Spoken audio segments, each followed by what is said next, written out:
jedheeni uffata gadi baafattee fi ofii ol irraa hin baafne uffata gadi baafattee uffata gadi baafatte isiin ammoo cuubee harkaa qabdi.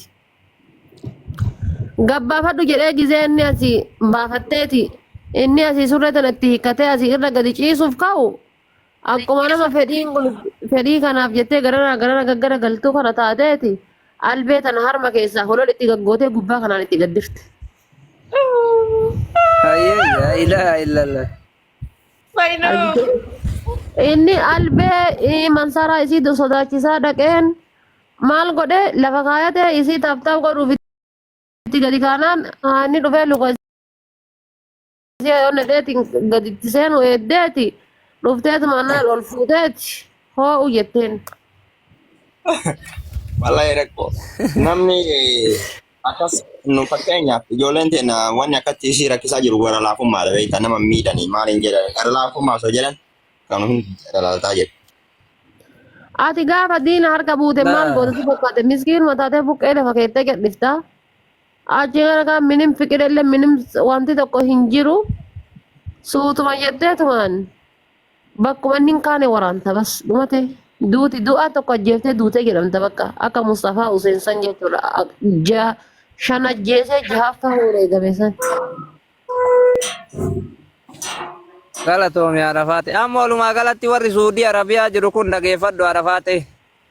Tokkoffaa gaafa biyyarraa bahu jireenya jijjiira jedhee bahee akka bade san ittuu agartee amma bari koo nuti asii achi deemnee bigaalaa dhaquudhaaf waamee kan nu gaafata yaakii dhugaa rabbii dubbachuuf ijoolleen as keessa jiran kun irra baay'een isaanii osoon duroomii yaadan duroomanii beeyta. Hiyyummaa sammuu qabna hiyyummaa sammuu tana rabbi nurraa fuudhu. Laa isin nama hin jiraa miti namaanillee walitti bu'uun isiniif homaan faayidaallee isiniif hin qabu. Nagama barbaada nagama buusaa falatu gidalu yaazu deebisa baasaa jedhee akka wallahi waan ofii seenan barana hojjetame kuni barraa'ee akka seenatti ol kaa'amuu qaba wallahi laazim seenan barana Saudi Arabiyaatti hojjetame barraa'ee kaa'amuu qaba sii galtee barraa'ee kaa'ame sarchi godhi ilaali googilitti tareera kun fayyaan qabdu sumeedhaan agarre. Ya, maali?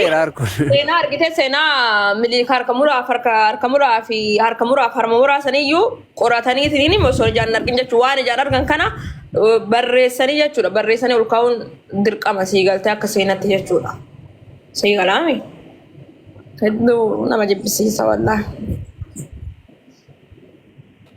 Inda bara hundaafuu uummata keenya rabbi nagaa godhuu nu dalagachuu barbaannaa nagaa barbaannaa miskiina wallollee miskiina arsillee hundi keenya ija tokko wal ilaaluu qabnaa dhugaa rabbi doofummaa akkanaa keessa bahuu qabnaa addunyaan nu kolfaa arti jedhan gara kiyya. Habibti waan ija nagaatiin wallaalan hin jiru isheen hundinuu jireenya mataa ofii jiraata. Ija nagaa waan jedhu hin jiru tana booda maal jechuu.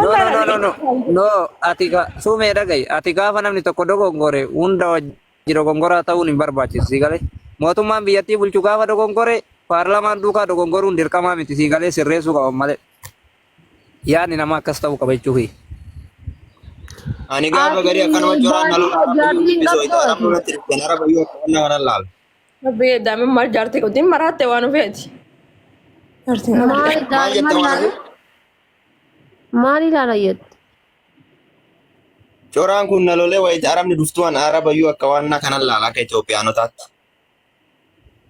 Ati Oromoo irraa dheessi fayyaa qabda habiibi ati Oromoo irraa dheessi Baangaaliif hin diggali ati Amaara gali. Oromoo bineensa dheessa wallahi lazim dheessa.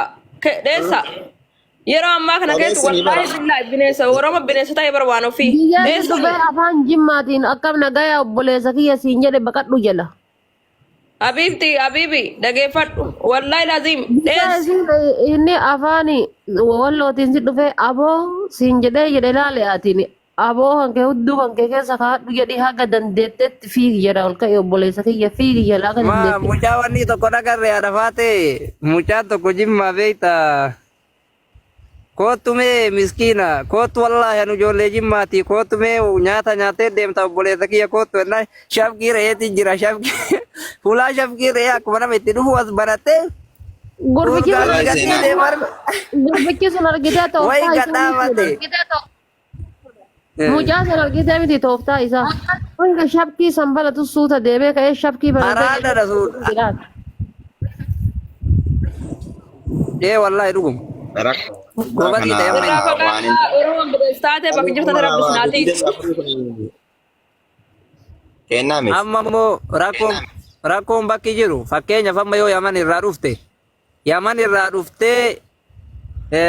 gola kanniisaa jedhan tokko as dabartee yeroo agartee kattii dhukkee takkarraa ammallee as dabartee jette ganda wayiititti dhufan.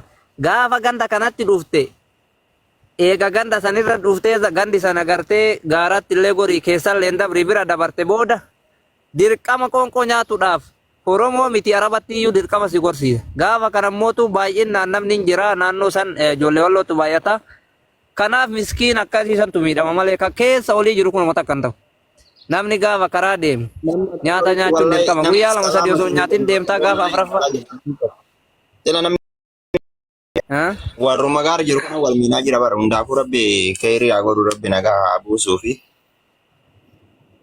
warra garana wal jiru osoo rabbi illee nagaa buusuu baate rakkoon qabu miskiinuma karaa deemu kanatu wanti. Waan nama jaabsu keessa toofiitti fuumee baar keessa lixanii bu'aa bahii baay'ee arganii karaa kana lixanii uummata walitti garaa jabaatu wallaahi hedduu takka ulfaata uzu billaa.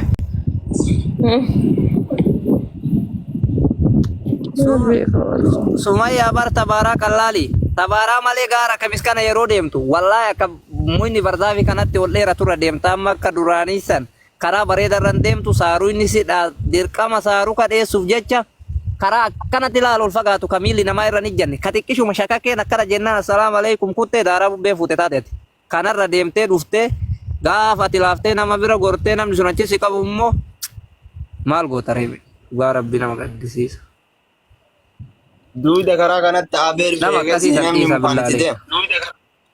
Sira dallala ammaan deemu namni kennu ati yaa'u dallala ammaan deemu. Abibti koon dallala jedhamu hin jiru baram. Dallala deemuudhaaf Yaman irraa kaatee magaalaa Riyaadtana dhufu riyaala 6,000 gaafatan birrii Suudi Arabiyaa kan. Riyaala 6,000 kana teessaa obboleessaas keessaan qabdu tayaa hiriyaan qabdu tayaa yeroo ammaa namni birrii sirraa kafalu hin jiru.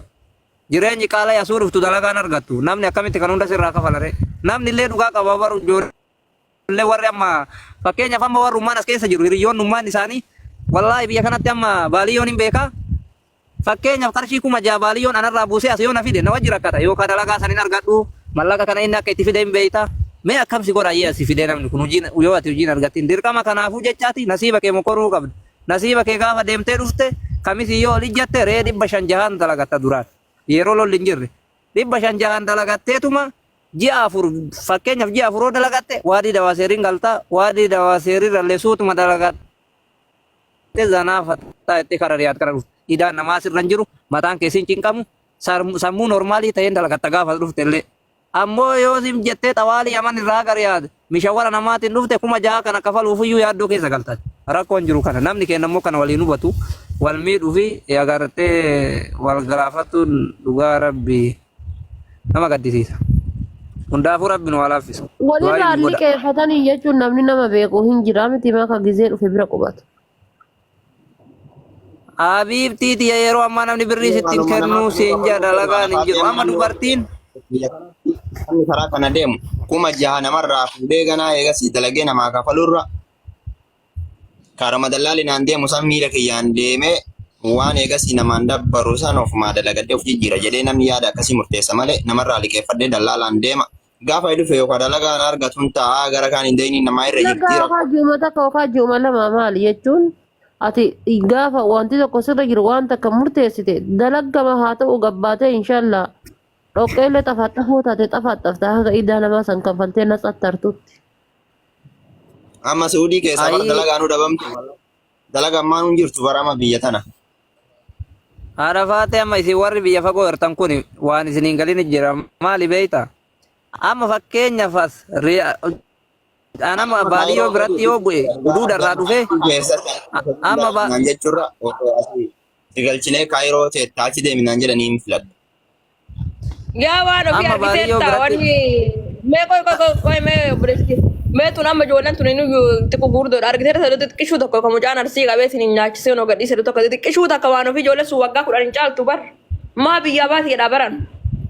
Lallaaftuun sunniin gaara san keessa Meera Namni biyya xixiqqisuudha waan ofii haadha fa'aa haati waa dhalte wallaahi lazimaati waa dhalte rakkatteerti. Ijoolleen sun waggaa 10 hin caaltu waan ofii dhachuuti xiqqishuu noon argiteerta. Ijoollee wallaa jechuudha nuna nyaakisee gadhiise jedhee mucaan xixiqqoodha gadhiise jedhe tokko jechuudha xixiqqoo san arge wallaahi waan ofii obboleessi isee wallaa gattaa'ee boo'e. Xixiqqoo sun gaara san keessa deemtee mee osoo jechuudha injiraami tuksii jira ka gaara kana keessa bara awuzu bila daa'imman wallaahi laazima iddoo ulfaata. Uy. Wallahi jireenyi nama jibbisa gisee akkanatti. Wanni dabare sume namni amma gaafate biyyaa baatu kana irra baay'ee maali beeyta hiriyyaa si shawwada hiriyyaan kun akkam si godha beeyta. Maal hiriyaa Deemne Suudi Arabiyaa. Barti xiqqishu akka ijoollee waggaa 10 caaltu wallaahi ijoolleen sun. Sumiyyee bara akkana dhagaye ijoollee mati. Daa'imni waan beeytu haadha abbaa jalaa baddee baararra dhufti gaafa baararra dhufte hayyuurra geette. Haadha abbatti achirra dallaalli itti dawwala dirqama hudduu quba kaa'ee itti dawwala haadha abbaan mootu ilma ofiin gatanii dirqama mallaqa irraa buusanii jechuudha. Gaafa kana kanumaan baaraas baya. Obboleessi tokko waan ofii karaa badee jechuudha obboleessi keenya duuba tokko karaa badee wallaahi yamanii seenee yaman irraa birri meeqa kafalee akkan biyya deebisanaaf rabbi beeka. Bakka suudii matana sitti haftu waan barbaachise godhe sossobee of duuba jechuudha birri meeqa kafalee. Birri Itoophiyaa biyaansi 150 kafalee qe'ee deebise. Wallaahi laazim waan ofii. An jireenyi hin beeku wallaahi waan ijoollee Suudi Arabiyaa kana yoo dubbatan wallaahi mataan nama dhukkuba. Ammallee biyya kana yoo dhuftee bishaan asii kana qammafte sin teessisu wallaahi hin beeku waan himooti akka waa wayii rakkoo wayii qabu biyya kana dhuftee bishaan biyya kanaa dhuydee biyyatti gallaan barkama waggaa 4-5 dalagate. Namnummaa biyya kana dhufee mallaqa dalagu kun mallayni biyya kanaa wanni isiin gootu yoo guddate mana takkatti isii ijaarte. Saniin achi waggaa 6-7 teettee gaafa galtu. Mallaqa tokkotti hin galu. Isiniin fiddii miti. Laaramni hin fiddi warri dalagatu nu nagahumaan dalagataa irraa nama jechuun taphatu jira malee fakkeenyaaf olluufnaan inuma dalagatta hojii argannaan rakkoon qabu. Hojii miti amma rakkoon nama kenna wal balleessu jira. Namni kenna tokkoffaa riskii walitti kutee duraanuu moojjuu waraqaa malee dalagannaa sababa nama kennaa kanaan amma miskiina meeqa qabamaa jira yeroo kana jechuudha as keessa. Rizqii walitti cufaa jira bar. Wallahi. Waan ofii garuu wanni amma kun yoo bal'ate beektaa akka Itoophiyaan Suudii keessatti akkitti hin hafne ta'ii qaamaa qabduuf ta'u waraqaa qabduuf maaliin akka nafne beektaati. Xiyyaarri Itoophiyaa illee dhaabatee mi'am. Dubbii sumayyaa kanarratti hawwanna tokko waan natti dhagahame beekta.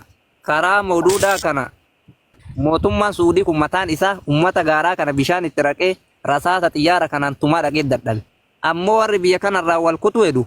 Kamotummaa Suudii dadhabe Oromoon biyya tana keessaa wal qulqulleessitee biyya tana nagaa godhu heddii mee maal jedhe mucaan kun jedha wallaahi.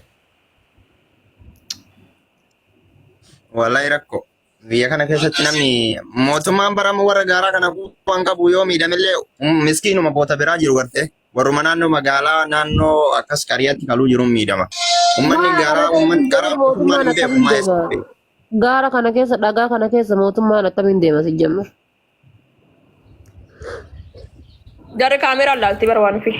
Wayii deemti maa kaameraan laalti bara. Laa inni dhaqa uummanni teekinooloojii tolee jira. Wanta seeraan ala buluumi bara namni gaara galu kun karaa mootummaa warruma mootummaan dadhabee bara. Nama meeshaa biyyaan baa keessatti meeshaa hidhatee socho'u karaa mootummaan. Kaameraan illee yoo taate amma kun bakki isaan bar jiran nama fakkeenyaaf gaara akkasitti dheeraa akkasitti namni deemu san huduuda namni keessa qaxxaamuru san kan akkasitti namni waan jedhu san poolisiin akkamitti gasseentee achisi fuuti. No. Daangaadhaan uummanni kun baate gaarri kun lama. Isaanii alatti nama waa balleessu homaatu godhuu hin danda'an homaallee godhanii illee hin danda'an. Uummanni karaa seerumaan ala jiraami. Yoo garuu jechuudha amma fakkeenyaaf Kuweetitti jechuudha. Kuweetii fi Suudiin afaan funyaani karaa dammaamiitiin jechuudha. Dammaamirraa sa'a 24 eegama huduudni dammaamiitii fi Kuweetii. Kusuu balaan fedhetu simbirra eeggila san tartu. Amma bakka Suudii as seenaniin san jechuudha sa'a 24 osoo bakka wannoo san osoo eeganii karaa sanitti nama hedduu fixuu hin dandeetti Suudii. Suudii yoo Yamanii walii galte malee bifa Yamaniin amma uummata Yamanii kanaan bifa waliin feenetti nama kenna ofirraa dhooguu hin dandeettu. Osoo Yamanii walii galte qofa. Ka isiin